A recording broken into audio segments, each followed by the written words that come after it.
जय हिंद दोस्तों। पीसीएस अभ्यास के इस ऑनलाइन प्लेटफॉर्म पर मैं शिवानी आप सभी का हार्दिक स्वागत करती हूँ। प्री बूस्टर सीरीज में आज हम जो टॉपिक पढ़ने वाले हैं वो है महाकुंभ 2025 महाकुंभ 2025 के बारे में।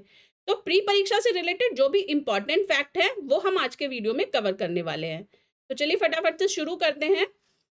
तो ये जो महाकुंभ 2025 है इसका आयोजन किया जाएगा 13 जनवरी से लेकर 26 फरवरी 2025 तक।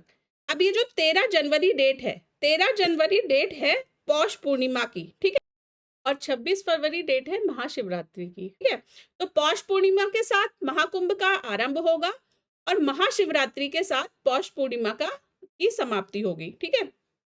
कहाँ पर इसका आयोजन किया जा रहा है? इसका आयोजन उत्तर प्रदेश राज्य के प्रयागराज शहर में किया जा रहा है। अब जो एक और इम्पॉर्टेंट चीज है प्री परीक्षा से रिलेटेड वो हम देख लेते हैं कि महाकुंभ 2025 का जो बजट है वो उत्तर प्रदेश सरकार द्वारा 2500 करोड़ रुपए इसके लिए आवंटित किए गए थे और इसका प्रावधान किया गया था उत्तर प्रदेश बजट 2024-25 में, ठीक है। तो ये भी इंपॉर्टेंट फैक्ट है, आप याद रखिएगा। अब हम देख लेते हैं कि विश्व स्तर पर कुंभ मेले का क्या औचित्य है। तो 2017 में यूनेस्को द्वारा इसे अमूर्त सांस्कृतिक विरासत का दर्जा दिया गया था। अब आप मुझे कमेंट बॉक्स में बताइए कि यूनेस्को का फुल फॉर्म क्या होता है और यूनेस्को का हेडक्वार्टर किस शहर में और किस देश में स्थित है।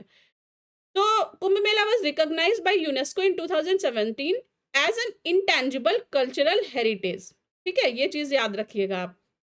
ये 2017 इसमें इंपॉर्टेंट डेट है कि कब दिया गया था।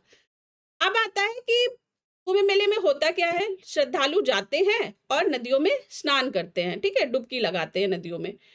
तो उसका औचित्य क्या है, मतलब क्यों स्नान करते हैं? तो पुराणों में जो बताया गया है वो बताया गया है कि पवित्र नदियों में स्नान करने से मोक्ष की प्राप्ति होती है।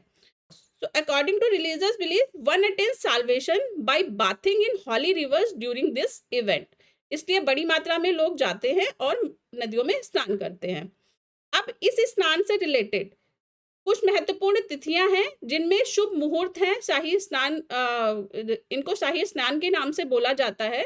तो 2025 का जो महाकुंभ है इसमें 6 शाही स्नान का आयोजन किया जाएगा। तो आप इससे रिलेटेड जो डेट्स हैं वो याद रखिएगा। तो इसमें से पहला जो शाही स्नान है वो 13 जनवरी 2025 को पौष पूर्णिमा के दिन आयोजित किया जाएगा। दूसरा शाही स्नान 14 जनवरी 2025 को मकर संक्रांति के अवसर पर आयोजित किया जाएगा। तीसरा 29 फरवरी 2025 को मौनी अमावस्या वाले दिन। चौथा शाही स्नान 3 फरवरी 2025 को बसंत पंचमी वाले दिन। पांचवा शाही स्नान 12 फरवरी 2025 को माघ पूर्णिमा वाले दिन। और जो छठा शाही स्नान है वो 26 फरवरी 2025 को महाशिवरात्रि के अवसर पर आयोजित किया जाएगा। तो ये जो डेट है इस दिन स्पेशली बहुत बड़ी संख्या में श्रद्धालु प्रयागराज में संगम के तट पर उपस्थित रहेंगे, ठीक है, ये चीज याद रखिएगा। अब हम देख लेते हैं कि 12 वर्षों में कुंभ मेला जो होता है वो एक तो प्रयागराज में पता है कि प्रयागराज में संगम के तट पर लगता है। इसके अलावा भारत में 3 और स्थान हैं जहां पर कुंभ मेले का आयोजन किया जाता है। तो पूरे भारत में कुल 4 स्थान है जहां पर कुंभ मेले का आयोजन किया जाता है। अच्छा, इस कुंभ मेले का क्या औचित्य है, मतलब क्यों आयोजित किया जाता है? तो इसके पीछे जो कथाएं प्रचलित हैं वो ये है कि कुंभ का मतलब होता है घड़ा। तो प्राचीन मतलब पहले के काल में क्या हुआ कि सुरों और असुरों के मध्य में जब समुद्र मंथन हुआ तो सुरों और असुरों के मध्य में क्या हुआ, लड़ाई हो गई। और उस लड़ाई में जो अमृत कलश था, समुद्र मंथन में क्या निकलता था, अमृत का कलश निकलता था। उस अमृत कलश से अमृत की कुछ बूंदें छलककर विभिन्न स्थानों पर गिरी। तो 4 बूंदें जो थी अमृत कलश से वो पृथ्वी पर गिरी। और वो 4 स्थान कौन कौन से थे? वो 4 स्थान थे प्रयागराज, हरिद्वार, उज्जैन और नासिक। तो जहां जहां पर 4 स्थानों पे अमृत की बूंदें गिरी उन्हीं 4 स्थानों पर कुंभ मेले का आयोजन किया जाता है। ऐसी पौराणिक मान्यता है। तो ये जो 4 स्थान है, ये चारों स्थान किसी ना किसी नदी के तट पर स्थित है, ठीक है? तो कुंभ मेले का आयोजन जो होता है वो नदी के तट पर होता है और इसी वजह से जो कुंभ मेले की में जो प्रावधान है कि नदी में स्नान करना होता है, ठीक है? तो देख लेते हैं कि ये जो चारों स्थान इनमें कौन-कौन सी नदियां हैं। तो प्रयागराज जो है वो गंगा, यमुना और सरस्वती नदी के संगम पर स्थित है। हरिद्वार जो है वो गंगा नदी के तट पर स्थित है। उज्जैन शिप्रा नदी के तट पर और नासिक गोदावरी नदी के तट पर स्थित है, ठीक है? तो चारों लोकेशन हम एक बार इंडिया के मैप में भी देख लेते हैं कि कहाँ-कहाँ पर ये लोकेशन है। तो हरिद्वार हो गया उत्तराखंड में गंगा नदी के तट पर, प्रयागराज हो गया उत्तर प्रदेश में संगम के तट पर, संगम में गंगा, यमुना और सरस्वती नदी। तो गंगा यमुना नदियां तो वर्तमान में भी उपस्थित है, लेकिन सरस्वती नदी अभी विलुप्त हो चुकी है। उसके बाद तीसरा मध्य प्रदेश में उज्जैन के तट पर और फिर चौथा महाराष्ट्र में नासिक के तट पर, ठीक है? तो चारों स्थान आप एक बार दिमाग में माइंड मैप में याद रखिएगा। अगर कुंभ से रिलेटेड मेंस में क्वेश्चन आता है तो आप इस डायग्राम को दिखाकर उसको इंडिकेट भी कर सकते हैं कि भारत में कुंभ कहाँ-कहाँ पर आयोजित किया जाता है।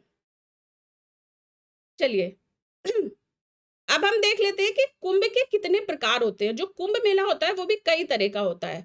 तो इसमें से जो महाकुंभ मेला होता है वो 144 साल में एक बार आता है और ये जो आता है 144 साल में एक बार, मतलब कि 12 पूर्ण कुंभ मेले के बाद आता है महाकुंभ मेला और इसका आयोजन केवल प्रयागराज में किया जाता है।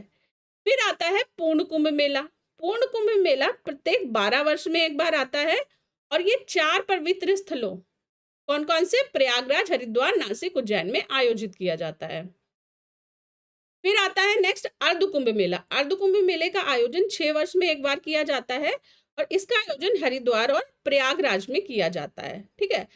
फिर आता है कुंभ मेला। कुंभ मेले का आयोजन 4 साल में एक बार और ये चारों जो पवित्र स्थल हैं इनके बीच रोटेट करता है, ठीक है? अलग-अलग टाइम पर अलग-अलग जगह पर लगता है। तो ये चीज आप याद रखिएगा। अच्छा, एक चीज और है कि प्रयागराज में हर साल भी एक कुंभ मनाया जाता है जहां जब लोग बड़ी संख्या में स्नान के लिए जाते हैं। तो वो जो कुंभ होता है वार्षिक वाला उसको बोलते हैं माघ कुंभ, ठीक है? और इसका आयोजन प्रयागराज में किया जाता है।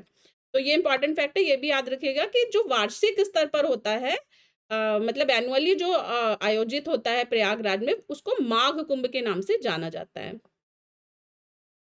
अब एक और इम्पॉर्टेंट फैक्ट है कि जो अभी का कुंभ मेला है उसके लिए एक नए जिले का नया जिला भी बनाया गया है, ठीक है? कुंभ 2025 हेतु नए जिले का निर्माण भी सरकार द्वारा किया गया है, ठीक है? तो ये एक और इम्पॉर्टेंट फैक्ट है, तो इसे भी आप याद रख लीजिएगा।